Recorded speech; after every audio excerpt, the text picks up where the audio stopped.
Good morning, 7th A and 7th B class student. Today's our topic is bar graph. बार क्या होती है? Rectangle. ज़्यादातर आप rectangle कैसे बनाते थे? ऐसे. आप रेक्टेंगल कैसे बनाओगे? ऐसे. तो ये जो रेक्टेंगल होता है जिसमें हाइट होती है उसको क्या कह देते हो आप? बार. तो बार ग्राफ क्या होता है? Rectangle of Heights with equal width and equal spacing between them. Bars होती हैं, उसमें बहुत सारी है, जितनी मतलब क्वेश्चन में इंफॉर्मेशन है ये बार होती हैं. हाइट वाली बार होती हैं, उनमें हर बार की विड्थ इक्वल होती हैं और हर दो बार के बीच में डिस्टेंस इक्वल होता है, गैप इक्वल होता है. ये चीज़ कहलाई जाती है. लास्ट में आती है ये बार ग्राफ. अब दो चीज़ें हैं, बार ग्राफ को रीड करना और बार ग्राफ को ड्रॉ करना. बार ग्राफ को रीड सब बच्चे कर लेते हैं. अपनी एक्सरसाइज का फर्स्ट सेकंड क्वेश्चन है, करके देखना, आप कर लोगे. अब आ जाता है कि बार ग्राफ को ड्रॉ कैसे करते हैं. बार ग्राफ को ड्रॉ करने के लिए आपको एक इन्फॉर्मेशन, एक टेबल दे रखी होगी. अभी तक आप अपना डाटा टेबल में ही लिखते हो. अब उसी चीज़ को आपको बार के रूप में दिखाना है, ग्राफ के रूप में दिखाना है, पिक्चर के रूप में. जैसे ये एक टेबल बनी हुई है. इस टेबल में क्या बता रखा है? इस टेबल में बता रखा है following table shows the marks of change in various subject by Prabhat. Prabhat के डिफरेंट सब्जेक्ट में मार्क्स दे रखे हैं. जैसे ये सब्जेक्ट है, जनरल साइंस में 45 आए हैं, इंग्लिश में 25 आए हैं, मैथ्स में 55 आए हैं, हिंदी में 50 आई है और सोशल साइंस में 35 है. अब क्वेश्चन है कि इसका बार ग्राफ बनाना है. बार ग्राफ ड्रॉ करने के लिए आपको 4 पॉइंट ध्यान में रखने पड़ते हैं. सबसे पहले इसका टाइटल कैसे दोगे? टाइटल क्वेश्चन में ही लिखा होता है. दूसरा ये है कि choosing an appropriate numerical scale. आपको एक स्केल जो है चूज़ करना पड़ता है, वो डाटा के हिसाब से करोगे, अभी बताऊंगी कैसे करते हैं.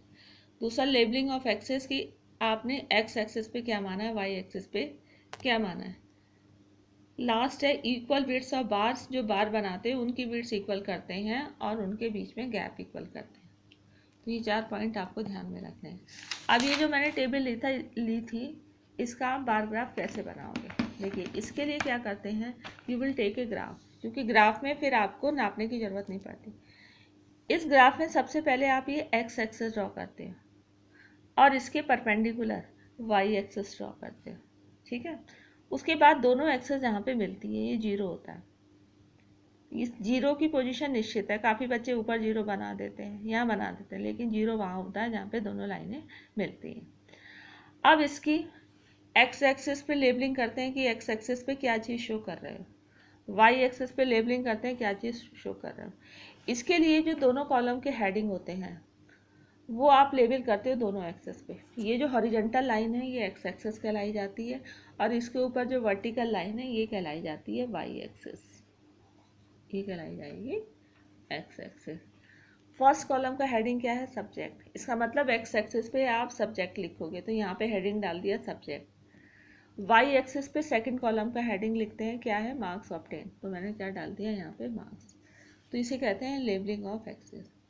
इसके बाद वाई एक्सेस पे आप एक स्केल चूज़ करते हो. इसके लिए जो सेकंड कॉलम के नंबर हैं उसकी रेंज देख लेते हैं कहाँ से कहाँ तक है. सबसे छोटी वैल्यू है 25 और लास्ट हाईएस्ट वैल्यू 55. कि ऐसा स्केल लो आपका 25 और 55 दोनों आ जाए. तो मैंने 1 सेंटीमीटर को किसके बराबर मान लिया? 10 के बराबर. ये जो स्क्वायर की साइड है यहाँ से यहाँ तक, ये 1 सेंटीमीटर की होती है. इसको मैंने क्या कह दिया? ये 10 है. तो अगला 1 सेंटीमीटर 20. तो 0 से ये 10, फिर 0 से ये 20. तो 10 के टेबल से एक ही टेबल से बढ़ाते हैं, यानी कि 20 के बाद आप 15 लिख दोगे. तो 0, फिर 10, फिर 20, फिर 30, फिर 40, फिर 50, फिर 60, जिससे 55 आपका आ जाए. अब देखिए बार ग्राफ ड्रॉ करने का तरीका. पहले हम गैप छोड़ देते हैं. ये आपका मन है कि आप एक साइड का छोड़ो, आधा साइड का छोड़ो, 1 सेंटीमीटर का छोड़ो, आधा सेंटीमीटर का छोड़ो. अब अगली साइड पे आप बार बनाते हो. कैसे बनाते हो कि विड्स के दोनों एंड पॉइंट पर आप जितने जनरल साइंस में नंबर है उतनी हाइट उठा देते हो. जनरल साइंस में नंबर कितने हैं? 45. तो आप जो है यहाँ पे हाइट बना दोगे 45. 40 और 50 के बीच में होगा. और दूसरी विड्स पे भी बना दोगे तो 45 और ऊपर से विड्स को आप ज्वाइन कर दोगे. फिर आप 1 सेंटीमीटर का गैप छोड़ोगे जो कि स्क्वायर की साइड के बराबर है, यहाँ से यहाँ तक. अब दूसरी बार बनाओगे इंग्लिश की, जिसकी विड्थ जो है स्क्वायर की साइड के बराबर है, और इसके दोनों एंड पॉइंट पे जितने इंग्लिश में मार्क्स आए हैं उतनी हाइट बना दोगे। कितने हैं? 25। तो ये जो है दोनों एंड पॉइंट पे 25 हाइट बना दोगे, ऊपर से विड्थ को कंप्लीट कर लोगे। फिर गैप छोड़ोगे, जितना पहले गैप छोड़ा था 1 सेंटीमीटर का, स्क्वायर की साइड के बराबर, यहाँ से यहाँ तक गैप छोड़ोगे। और अगली बार बनाओगे मैश की, जो कि स्क्वायर की साइड के बराबर इसकी विड्थ है। विड्थ के दोनों एंड पॉइंट पर आप जितना मैथ में नंबर आए हैं, कितने आए हैं? 55। तो दोनों एंड पॉइंट पे आप 55 हाइट बना दोगे। 60 और 50 के बीच में होगा 55, ऊपर से विड्थ कंप्लीट करोगे। फिर 1 सेंटीमीटर का गैप छोड़ोगे, 1 सेंटीमीटर स्क्वायर की साइड है। और फिर अगली बार आप बनाओगे, कौन सा सब्जेक्ट है? हिंदी। हिंदी में कितनी है नंबर? 50। तो आप जो है हिंदी की विड्थ इतनी है, स्क्वायर की साइड के बराबर। विड्थ के दोनों एंड पॉइंट पे कितनी हाइट बनाओगे? 50 ये है। तो यहाँ पे भी 50 हाइट, यहाँ पे भी 50 हाइट, और ऊपर से विड्थ को कंप्लीट करोगे। फिर गैप छोड़ोगे, कितना? 1 सेंटीमीटर का। फिर स्क्वायर की साइड के बराबर जो है उतनी विड्थ आप लोगे अगले सब्जेक्ट, जो कि है सोशल साइंस। और सोशल साइंस में कितने मार्क्स है? 35। तो विड्थ के दोनों एंड पॉइंट पे 35 हाइट बना दोगे, जो कि 40 और 30 के बीच में होगा। तो इस तरह से ये क्या हो जाता है, आपका हिस्टोग्राम बन जाता है। उसके बाद यहाँ स्केल लिख लेते हैं कि 1 यूनिट जो कि स्क्वायर की साइड के बराबर है, आपने कितने लिए हैं? 10 मार्क्स। तो 1 यूनिट कितना लिया है? 10 मार्क्स। तो इस तरह से बार ग्राफ बन जाता है। उसके बाद ये बार ग्राफ है क्या, नीचे उसकी हेडिंग डाल दोगे कि marks obtained by Prabhat in different subject. ये बार ग्राफ इस चीज़ को रिप्रेजेंट कर रहा है। ठीक है, तो that's all for today. Today you have learn how to draw the bar graph. और अगले बार जब मैं पढ़ाऊँगी तो डबल बार ग्राफ पढ़ाऊँगी। ठीक है, ये मैं पूरा कराऊँगी, भले ही आपकी 11 से छुट्टी पड़ गई हो।